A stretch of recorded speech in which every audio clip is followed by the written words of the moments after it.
আসসালামু আলাইকুম এভরিওয়ান, সকলে কেমন আছেন? আশা করি আপনারা সকলে ভালো আছেন। তো আপনাদের দয়া ও ভালোবাসায় আমি আল্লাহর মতো অনেক ভালো আছি। তো আজকে আমরা চলে আসছি এখানের কৃষি জমিতে। তো শীতের মৌসুম প্রায় শেষের দিকে।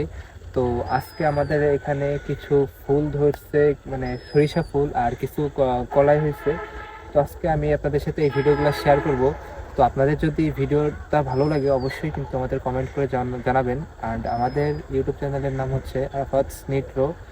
তো আমার সাথে আমার একটা বন্ধু আসছে, তো সে আজকে আপনাদেরকে এই বইটি বা এই জমিটি আপনাদেরকে ঘুরে প্রদর্শন করে দেখাবে। তো যদি ভিডিওটি ভালো লাগে অবশ্যই কিন্তু আমাদের সাপোর্ট করবেন এবং ভিডিওটিতে অবশ্যই কমেন্ট করে আপনাদের মতামতটি জানিয়ে দেবেন।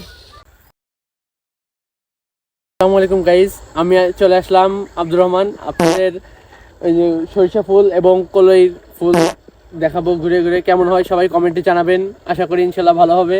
তো চলুন ঘুরে আপনাদের দেখাই।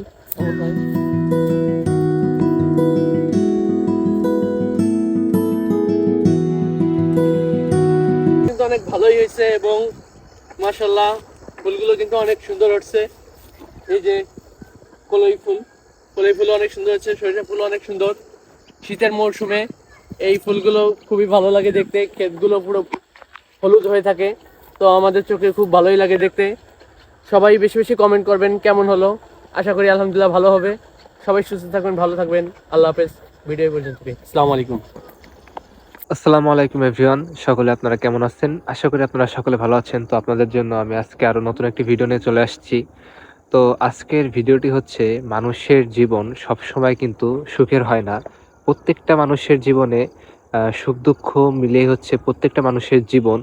তো তার প্রমাণ হচ্ছে আমার একটা বন্ধু, কারণ সে ধরতে গেলে খুবই ইনোসেন্ট। তার জীবনেও যে এমন একটা পর্যায়ে আসবে আমি কখনো ভাবতে পারিনি, বা মানে এরকম একটা, মানে ও এরকম কাজে কখনো জড়াবে আমি এটা কখনো কল্পনা করতে পারিনি।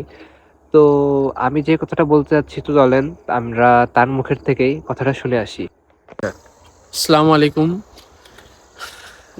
আমি কি বলবো, আমার কারণ আমি নাই যাকে খুবই ভালোবাসতাম বা ভালোবাসি এখনো, সে আমাকে কখনো মূল্য দেয় না। কারণ একটা জিনিস হলো যে আমি তাকে খুবই ভালোবাসি, কিন্তু সে সেটা কখনোই বুঝতে চায় না। আমি তাকে রিকোয়েস্ট করছি, অনেক বোঝানোর চেষ্টা করছি, কিন্তু সে সেটা বুঝতেই চায় না, বুঝে না। আমি একটা জিনিস চিন্তা করে দেখলাম কি, যে সত্যিকারের ভালোবাসা কখনো টেকে না। আমার কাছে এটা মনে হয়। কারণ যদি সেটা টিকতো, তাহলে আমি যাকে খুব ভালোবাসি, খুব পছন্দ করি, সত্যিকারে ভালোবাসি, সে সেটা মূল্য দিত।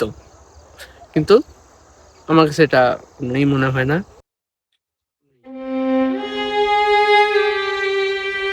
তো আপনারা শুনতেই পারলেন, তার মনের অনুভূতিটা সে কিন্তু আপনাদের কাছে প্রকাশ করছে। তো আপনাদের কাছে ভিডিওটা কেমন লাগছে অবশ্যই কিন্তু সবাই কমেন্ট করে যাবেন, এবং আমাদের চ্যানেলে যদি নতুন হয়ে থাকেন অবশ্যই আমাদের চ্যানেলটাকে সাবস্ক্রাইব করে দিবেন। তো গাইস, আজকের ভিডিওটি এই পর্যন্তই। সবাই ভালো থাকবেন, সুস্থ থাকবেন। দেখা হচ্ছে পরবর্তী একটি নেক্সট ভিডিওতে। সবাইকে আল্লাহ হাফেজ।